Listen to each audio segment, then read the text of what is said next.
जय महाराज जी, जय सिया राम। घटना 2 जनवरी 1958 की है। श्री केर सिंह जी आईएएस चीफ उत्तर प्रदेश सरकार का लड़का लखनऊ में घर पर ही अपने भाई के साथ अखरोट से टेनिस खेल रहा था। तीव्र वेग से आता हुआ अखरोट उनकी ऐनक से टकराया और शीशे को तोड़ते हुए उसने उसकी आंख को भीषण आघात पहुंचाया। शीशे के अनेक छोटे बड़े कण उनकी आंख में घुस गए और खून बहने लगा। लड़के को तुरंत मेडिकल कॉलेज लखनऊ ले गए। वहां डॉक्टर मेहरा ने जो भी चिकित्सा उचित समझी की और यह कहकर विदा किया कि ऑपरेशन करने में आंख को खतरा है। आपने सीतापुर डॉक्टर के अस्पताल के डॉक्टर को भी दिखाया, पर उसकी भी यही राय थी, शीशे के कण उसकी आंख में ही रहे। लड़के की एक आंख जन्म से ही बेकार थी, जिसे वह इधर उधर घुमा भी नहीं पाता था और 5 फुट से दूर की वस्तु को वह उस आंख से स्पष्ट देख भी नहीं सकता था। इस आघात से उसकी दूसरी आंख भी बेकार हो गई। वह अपने भविष्य की चिंता से उदास रहने लगा। एक दिन वह अपनी बहन से पूछने लगा कि क्या वह उसको जीवन पर्यंत अपने साथ रख सकेगी। उसकी बात सिंह साहब के मर्म को स्पर्श कर गई। वे उस रात अपने बिछौने पर पड़े पड़े चुपचाप रोते रहे और भगवान से कहने लगे, हे प्रभु, इस बालक ने तो कोई पाप नहीं किया, मेरे पापों की सजा इसे क्यों दे रहे हो। पिता के पाप का भागी पुत्र होता है। आपकी ऐसी धारणा बाइबल के अध्ययन से बनी थी। एकाएक उस जाड़े की अर्धरात्रि में आपके टेलीफोन की घंटी बजने लगी। आप उसमें फ़ोन सुनना भी नहीं चाहते थे और आपने बाबा को अब तक याद भी नहीं किया था, पर आपकी पुकार बाबा भगवान ने सुन ली। यह फ़ोन उन्हीं का था जिसे वे भारतीय स्टेट बैंक के मैनेजर मेहरोत्रा के घर बरेली से कर रहे थे, जहां उनके वक्त श्री पूर्णचंद्र जोशी जी भी उपस्थित थे। जोशी जी बताते हैं कि बाबा कंबल से अपने आप को ढके हुए कुछ देर गंभीर और मौन बैठे रहे। फिर एकाएक वे चिल्लाने लगे, केर सिंह रो रहा है और फूट गई उसके लड़के की आंख। और तुरंत टेलीफोन उठाकर सिंह साहब से बोले, केर सिंह क्या कर रहा है। आपने उत्तर दिया, कुछ नहीं महाराज। बाबा कहने लगे, झूठ बोल रहा है, तू तो रो रहा है। तेरे लड़के की आंख फूट गई, उसे सीतापुर मत भेजना, उसे अलीगढ़ डॉक्टर मोहनलाल के अस्पताल में भेजना। आपको ख्याल आया कि डॉक्टर मोहनलाल श्री विनोद चंद्र शर्मा चीफ चिकित्सा विभाग उत्तर प्रदेश सरकार के मित्र हैं। आपने उस अस्पताल में एक कमरे के आरक्षण के लिए उनसे फ़ोन करवाया। डॉक्टर मोहनलाल बोले, केर सिंह कैसा आदमी है, कमरा 3 दिन से आरक्षित है और खाली पड़ा है, मरीज को भेज नहीं रहा है। आपके यह बताने पर कि इसके पूर्व आपने कमरे के आरक्षण के लिए कभी कोई प्रयास नहीं किया, डॉक्टर ने उत्तर दिया कि आपकी ओर से एक आदमी उसे आरक्षित करा गया है। वह आदमी कौन था। सिंह साहब का विश्वास है कि बाबा ने स्वयं यह कार्य किया। उस दिन रात की गाड़ी से आपने अपनी पत्नी और लड़के को भतीजे के साथ अलीगढ़ भेज दिया, जिनका स्वागत स्टेशन पर डॉक्टर ने स्वयं किया।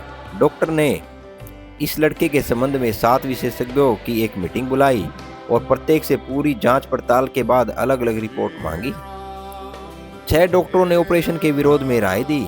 केवल डॉक्टर शुक्ला ने ऑपरेशन करने का साहस दर्शाया, पर वे किसी प्रकार का आश्वासन नहीं दे पाए। आपकी पत्नी ऑपरेशन के लिए अपनी अनुमति देने में असमर्थ रही। इस कारण डॉक्टर मोहनलाल ने आपसे फ़ोन पर वार्ता की। आंख लड़के की बेकार हो चुकी थी। बाबा की इच्छा समझकर आपने ऑपरेशन की अनुमति दे दी। ऑपरेशन द्वारा जितने भी कण निकाले जा सकते थे निकाले गए, फिर भी 20-22 कण आंख में फंसे रह गए, जिन्हें अब भी उनकी आंख में देखा जा सकता है। हॉस्पिटल से छुट्टी पाकर लखनऊ आने के 8-10 दिन में उनकी आंख की पट्टी हटा दी गई। आंख के भीतर इतने शीशे के कण होने के कारण उस लड़के को कमरे में 20-22 बल्ब और आकाश में उतने ही चांद दिखाई देते रहे। वह 3 फुट के फासले पर आदमी भी नहीं पहचान पाता था। इस कारण वह बहुत परेशान रहता था। सिंह साहब ने उसे मेडिकल कॉलेज के डॉक्टर मेहरा के पास भेजा। उन्होंने बताया कि ऐसा होना स्वाभाविक है, यह कठिनाई बनी रहेगी और इसका कोई उपचार नहीं है। इसके बाद फरवरी 1958 में एक दिन कानपुर से बाबा का फोन आया।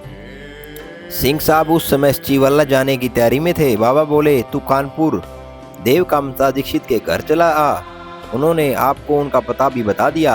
आप अपनी कार में कानपुर के लिए रवाना हुए और कुछ अज्ञात कारण प्रेरणा से आपने उस लड़के को भी साथ में ले लिया। वहां पहुंचकर बाबा के चरणों में नमन करने के लिए आप अपना सिर झुका ही रहे थे कि बाबा ने पास में खड़े उस लड़के का हाथ पकड़कर अपने करीब ले लिया और अपने दाहिने हाथ की उंगली से उसकी हथेली को दबाते हुए बोला, हमने तेरे लिए ही केर सिंह को यहाँ बुलाया है। सिंह साहब नमन कर उठे ही थे कि बाबा ने उन्हें काम पर जाने का आदेश दे तुरंत विदा कर दिया। इस घटना के 7वें दिन वह लड़का प्रसन्नचित्त हो अपने पिता के पास आकर कहने लगा कि बिना ऐनक के उसे अब स्पष्ट दिखाई दे रहा है। सिंह साहब ने उससे किताब पढ़वाई और वह पढ़ने लगा। उसकी आंख में न किसी प्रकार की विकृति थी, न भद्दापन, ऑपरेशन के निशान भी नहीं दिखाई दे रहे थे। 2 जनवरी 1958 के दिन चोट लगने से पूर्व जैसी आपकी आंख की शकल सूरत हो सकती थी, बाबा उसकी आंख को उसी स्थिति में ले आए। आपने उस लड़के को फिर डॉक्टर मेहरा को दिखाया। वे उसकी आंख को देखकर आश्चर्यचकित हो गए। उन्होंने अपने छात्रों को भी उसकी आंख दिखाई और उनको उसके इतिहास के से अवगत कराया। यह सब भारतीय संत कृपा का फल है जानकर उन्होंने उसकी आंख की फोटो भी ली, इस उद्देश्य से कि वे अपने लेख में इस घटना को प्रकाशित कर सके। इस बीच डॉक्टर मोहनलाल ने अपने मित्र विनोद चंद्र शर्मा जी से फोन में उस लड़के की कुशल पूछी। जब उन्हें बताया गया कि उसे अब सब कुछ स्पष्ट दिखाई दे रहा है, उन्हें विश्वास नहीं हुआ। उन्होंने फोन में ही सिंह साहब से स्पष्टीकरण कराया और स्वयं लड़के को देखने लखनऊ आए। आप कहने लगे कि शीशे के कणों के रहते ऐसा संभव हो ही नहीं सकता। सिंह साहब ने उन्हें समझाया कि यह बाबा नीब करोड़ी के दिव्य स्पर्श का फल है, जिसे शीशे के कण आंख में सुव्यवस्थित पारदर्शक लेंस का काम करने लगे। डॉक्टर मोहनलाल ने इसे नेत्र चिकित्सा के इतिहास की एक अद्भुत घटना बताया। इस लड़के ने बाद में एमए की परीक्षा उत्तीर्ण की और आईएएस की परीक्षा भी दी।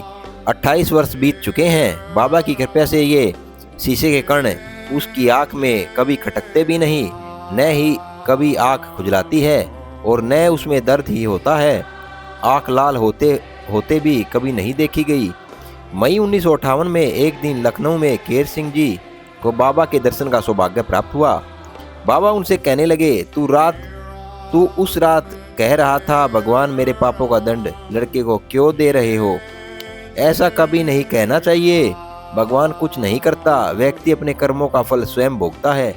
बाबा ने लड़के के बारे में कुछ भी नहीं पूछा। बोलो जय महाराज जी, जय हो गुरुदेव बाबा नीब करोड़ी महाराज की जय, हनुमान जी महाराज की जय। जय जय सिया राम।